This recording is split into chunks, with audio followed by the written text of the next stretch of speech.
नमस्कार, आप देख रहे हैं फेस टू फेस। हमारे साथ हैं ठाकुर युवराज सिंह आलोक जी, जो कि सटीक बातों के लिए वो फेमस हैं। सही समय पर सही बात कहने की आदत है उनको। हाल ही में सर उत्तर प्रदेश में बहुत ही धूमधाम से देश भर में वैसे कावड़ का जो मौसम चल रहा है, सभी कावड़िया भक्त लोग हरिद्वार से कई जगह जगह से कावड़ लेके आ रहे हैं। लेकिन एक बहुत ही बड़ी घटना सामने आ रही है, अगर उनकी कावड़ से कोई भी टच हो जाती है, कोई गाड़ी या कोई व्यक्ति, तो उसको जान से मारने तक की नौबत आ गई है। इस पे क्या कहना चाहेंगे आप? क्या हमारे हिंदू धर्म में पुण्य कमाने जाते हैं या पाप करने जाते हैं? किसी को अब बच्चों के ऊपर से माँ बाप का साया हटा देते हैं, अभी कई घटना रिसेंटली आई हैं, तो आप क्या कहना चाहेंगे? देखिए, सभी कावड़ भक्तों का मैं अभिनंदन करता हूं, स्वागत करता हूं, क्योंकि कावड़ लाना अपने शरीर को बहुत कष्ट देना होता है। इतना आसान नहीं है। बोलना आसान है, लाना मुश्किल है जी।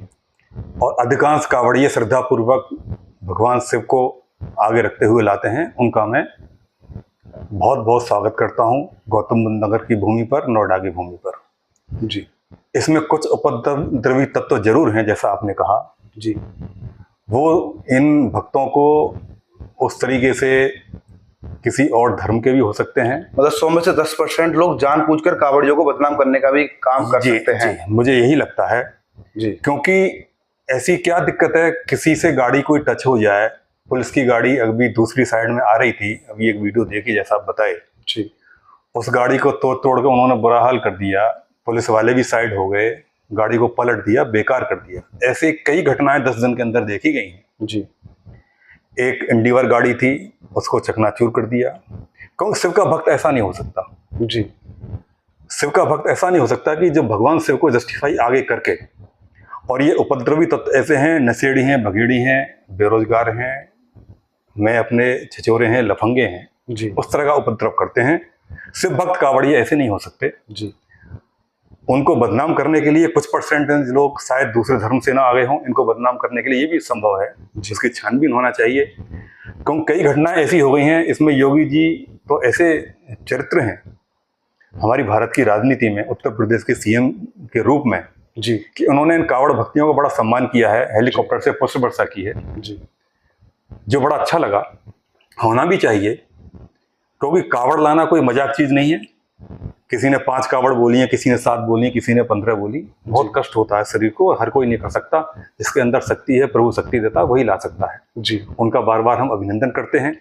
लेकिन उनके पैरेलल जो ये कुछ उपद्रवी हैं, आतंकी हैं और ढोल नगाड़े के साथ अजीब तरीके से उपद्रव करते हैं।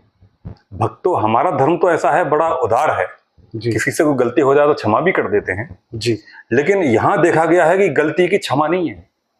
कोई गलती अगर भूल चूक हो भी जाए तो संहार होगा उसका और उसकी गाड़ी का। जी। उसका मैं निंदा करता हूं, भर्त्सना करता हूं, आलोचना करता हूं और सरकार से निवेदन करता हूं कि हमारे धर्म को बदनाम करने के लिए जो उपद्रवी कुछ तत्व ऐसे पैदा हो गए हैं, उनकी छानबीन करना चाहिए। क्योंकि जो पुलिस की गाड़ी उनकी सेवा के लिए, उनके सुलभ संचार आने जाने में सुगमता के लिए लगी हुई है, उसी को वो इस तरह कर दें तो आम लोगों की क्या बिसात है। जी। अभी मैं हरिद्वार गया था 2 दिन पहले। मैंने खुद देखा, चश्मदीद मैं खुद हूँ, कि किस तरीके से इनका कुछ जगह बड़ा आतंक था, खासतौर से मुजफ्फरनगर साइड में। जी। तो कुछ तत्व जरूर हैं, सब नहीं हैं। हम सनातन धर्मी हैं, हम सभी का सम्मान करते हैं। लेकिन उनको बदनाम करने के लिए जो इस तरीके से तत्व कर रहे हैं, उसकी निंदा तो होनी ही चाहिए। प्लस सरकार को छानबीन करनी चाहिए। पुलिस प्रशासन इस पर चुप बैठा हुआ है, ऐसा मुझे लगता है। उसको चुप नहीं बैठना चाहिए, उपद्रवियों को सलाखों के अंदर करना चाहिए। जी सर, हाल ही में उत्तर प्रदेश में योगी का बहुत बड़ा नाम है, योगी का बहुत बड़ा डर है, क्योंकि क्रिमिनल लोग बहुत कतराते हैं, डरते हैं क्राइम करने से पहले। और उनकी छत्र छाया में एक पुलिसकर्मी जो समाज सेवा के लिए होते हैं, देश की रक्षा के लिए होते हैं, वो इतना बड़ा करोड़ों रुपए की धन उगाही कर रहे हैं, खुलेआम अभी पकड़े गए हैं। इस तरह का षड्यंत्र ऐसे तो कई जगह चल रहा होगा, तो क्या कहेंगे इस पर आप? देखिए, अब कुछ ज्यादा हो गया है, लेकिन ये हमेशा से होता रहा है। जी। मुझे अपने पिता की बात याद है कि पिताजी ये कहा करते थे कि त्रिकुट बना हुआ है, 3 लोग उसमें हैं। हाई लेवल का अधिकारी है, मीडियम नहीं है, हाई लेवल का अधिकारी। हाई लेवल का राजनेता है जो उच्च पदों पर बैठा हुआ है, और एक बिजनेसमैन है। ये तीनों का त्रिकुट है। ये तीनों मिलकर भ्रष्टाचार करते हैं। और शुरू से ही ये जो करोड़ों की उगाही का आप कह रहे हैं, प्रशासन में, शासन में कुछ तत्व ऐसे बने हुए हैं, योगी जी जैसे मुख्यमंत्री के होते हुए और मोदी जी जैसे प्रधानमंत्री के होते हुए, जी, लेकिन कोई कहाँ तक इनको धरातल पर देखेगा। प्रधानमंत्री वहां बैठे हुए हैं, योगी जी वहां बैठे हुए हैं लखनऊ में, तो बड़ा मुश्किल है। लेकिन मेरा निवेदन इस सरकार से है, तो इस सरकार में नहीं होगा तो फिर कभी हो भी नहीं सकता, ऐसा मुझे लगता है। तो उनको छानबीन करना चाहिए। और जो ये धांधली चल रही है, इन तीनों लोग जो लिप्त हैं इसमें, अफसरशाही नौकरशाही भी है जी, राजनेता भी हैं जो अपने को राजनेता कहते हैं, लेकिन वो छिछोरे लेवल के उस तरीके के हैं जी, और कुछ इसमें बिजनेसमैन भी हैं जी, और उसकी छानबीन होकर दूध दूध पानी का पानी हो जाएगा। ये तो बहुत पहले करना चाहिए था, लेकिन अब जरूर सरकार को ध्यान देना चाहिए ताकि और जिलों में इस तरह की घटना ना हो। जी जी बिल्कुल, और जिलों में इस घटना नहीं होनी चाहिए। हाल ही में अभी योगी बाबा का कई सारे अखिलेश की पार्टी के लोगों ने भी पैर छुए और राजा भैया ने भी पैर छुए। इस पे लोग तरह तरह की टिप्पणियां कर रहे हैं, क्या कहेंगे आप? देखिए, हमारा तो सीना गर्व से चौड़ा हो जाता है मुख्यमंत्री योगी आदित्यनाथ के जो पैर छू रहे हैं। जी, राजा भैया ने भी छुए। राजा भैया दो रूप हैं। देखिए, मैं आपको सच्चाई बताता हूँ आपके चैनल के माध्यम से। गुरु गोरखनाथ, गुरु गोरखपीठ, गोरखपुर के मठाधीश हैं शुरू से ही आदरणीय योगी आदित्यनाथ जी। जी, तो मुख्यमंत्री के रूप में नहीं, अफसरशाही के रूप में नहीं, संवैधानिक पद पे हैं इसलिए नहीं। राजा भैया और राजा भैया के पिताजी आदरणीय श्रद्धेय ठाकुर उदय प्रताप सिंह जी, और शुरू से इनकी परंपरा रही है कि जो भी वहां के मठाधीश होते हैं उनको वो चरण छूते हैं। जी, मुख्यमंत्री नहीं थे योगी जी, तब भी चरण छूते थे राजा भैया उनके, मुख्यमंत्री के रूप में नहीं, वहां के गुरु के रूप में, क्योंकि राजा भैया के वो पारंपरिक गुरु हैं गोरखपुर के। जी, तो राजा भैया ने तो इस वजह से पैर छुए।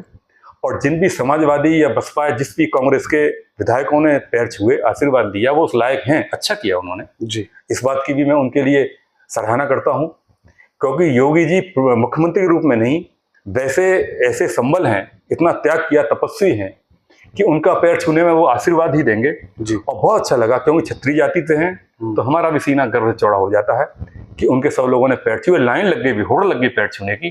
तो ये आगे के लिए अच्छा संकेत है, क्योंकि कुछ तत्व ऐसे हैं बीजेपी में ही कि योगी जी को डाउन करने के चक्कर में है। अभी भी राजनीति चल रही है, राजनीति चल रही है। मुख्यमंत्री केशव प्रसाद मौर्य जी की रोज रोज नई नई बातें वीडियो आ रही हैं जी। ये कोई कसर नहीं छोड़ रहे। मैं किसी का नाम लेना नहीं चाहता, मैं कोई बीजेपी का मेंबर नहीं हूँ, लेकिन मुझे ऐसा लगता है, अगर गलत नहीं हूँ, पहले इन्होंने रमन सिंह को साइड किया, इन्होंने मनोहर लाल खट्टर को साइड किया, इन्होंने शिवराज सिंह चौहान को भी साइड किया था, जिसकी वजह से सरकार इतनी तरीके से बनी। वसुंधरा राजे सिंधिया को साइड किया। ऐसे कई लोग हैं, उमा भारती हैं, विनय कटियार जी हैं, बहुत लंबी लाइन है। मैं ये मेरी समझ में नहीं आता, जो इस तरीके के जिन्होंने बीजेपी का निर्माण किया उनको एक साइड कर दिया गया है। और योगी आदित्यनाथ ऐसा सूर्य चमकता हुआ सितारा हिंदुस्तान की राजनीति में है जी, जिसको ये साइड नहीं कर पा रहे हैं। अगर गलती से इन्होंने कर दिया तो क्या इनको हर्जाना भुगतना पड़ सकता है? गलती से इन्होंने करने की अगर ये हिम्मत की जी, जो नहीं करना चाहिए, तो आप इसे चेतावनी समझ लें मेरे राजपूत होने के नाते जी, कि बीजेपी का तो बंटाढार हो ही जाएगा जी, यूपी में तो हो ही जाएगा। योगी आदित्यनाथ पूरे हिंदुस्तान का राजनीति में दखल रखते हैं जी। और पूरा हिंदुस्तानी, खाली बीजेपी की बात नहीं कर रहा, पूरा हिंदुस्तानी उनको बड़े अच्छे रूप में और भविष्य के सितारे के रूप में समझता है। विरोधी जो है सपा बसपा कांग्रेस के, वो भी उनका सम्मान करते हैं। जैसा भी आपने कहा सबने पैर छुए जी, तो प्रधानमंत्री नरेंद्र मोदी जी को इस चीज पर थोड़ा देखना चाहिए। चाहे गृह मंत्री हो, चाहे यहाँ के उप मुख्यमंत्री हो, दोनों, चाहे कोई भी हो, मन में मनभेद ये होता है, ये महत्वाकांक्षा होनी चाहिए। महत्वाकांक्षा की बुरी बात नहीं है, लेकिन योगी आदित्यनाथ जैसे करेक्टर को अगर आपने साइड करने की कोशिश की, तो बीजेपी की पीठ में या उसकी जो भी आप पार्टी बनी हुई है उसके ताबूत में मतलब लास्ट के कील के रूप में मान लीजिएगा। मैं इसे अति उत्साह में, अति जोश में नहीं बोल रहा हूँ, बड़ी विनम्रता पूर्वक बोल रहा हूँ और पूरे होश हवास में बोल रहा हूँ कि योगी आदित्यनाथ का मुकाबला हिंदुस्तान की राजनीति में नहीं है। हम पहले डॉक्टर राम मनोहर लोहिया, अपने पिता, और अब राजा भैया और योगी जी से बड़ी उम्मीद रखे हुए हैं और इनको भविष्य के सितारे के रूप में हम समझते हैं। भविष्य में आज की जनरेशन का बड़ा उज्जवल भविष्य होगा जब इन दोनों को मौका दिया जाए। हम तो सोचते हैं राजा भैया उत्तर प्रदेश के मुख्यमंत्री होंगे और योगी आदित्यनाथ हिंदुस्तान के प्रधानमंत्री होंगे। उस दिन का हम इंतजार कर रहे हैं, बड़ी बेसब्री से प्रतीक्षा कर रहे हैं। इसमें कोई दलगत राजनीति नहीं है। तो किसी को ये गलतफहमी नहीं होना चाहिए कि युग पुरुष योगी आदित्यनाथ मुख्यमंत्री उत्तर प्रदेश को साइड करने की कोशिश की गई इन कुछ नाकारियों के द्वारा, तो वो बड़ा गलत होगा। भारत की राजनीति के लिए भी, और जो भारत का सपना हम देख रहे हैं विश्व गुरु होने का, वो बीच में रुक जाएगा। तो इस चीज को ये ध्यान रखना चाहिए भारतीय जनता पार्टी के शीर्ष नेताओं को, और विशेष रूप से प्रधानमंत्री नरेंद्र मोदी जी को। और मुझे उम्मीद है कि वो इस तरफ ध्यान देंगे और योगी जी को टच करने की कोशिश भूल वो नहीं करेंगे। धन्यवाद हमसे बात करने के लिए। जी, आपका बहुत बहुत धन्यवाद देता हूँ। तो ठाकुर साहब का साफ कहना है कि अगर भारत में योगी जी का बहुत बड़ा कद है, जनता उनकी बहुत दीवानगी से उनका सम्मान करती है, बहुत उनको लाइक करती है, क्योंकि देश में वो जिस तरीके से एक्शन लेते हैं उससे लोग बहुत प्रभावित हैं। अगर उच्च श्रेणी के नेताओं ने उनको दरकिनार करने की कोशिश की तो उसका बहुत भाजपा को तो खामियाजा भुगतना ही पड़ेगा, लेकिन देश की राजनीति में भी बहुत उथल पुथल होने के चांस हैं। बने रहिए हमारे साथ, मीडिया न्यूज़ देखते रहिए। फिर हम किसी खास मुद्दे पर बात करने के लिए देखना भूलें फेस टू फेस। मैं अमवीर सिंह, मेरे सोई हैदराबाद के साथ, नोएडा, उत्तर प्रदेश, मीडिया न्यूज़।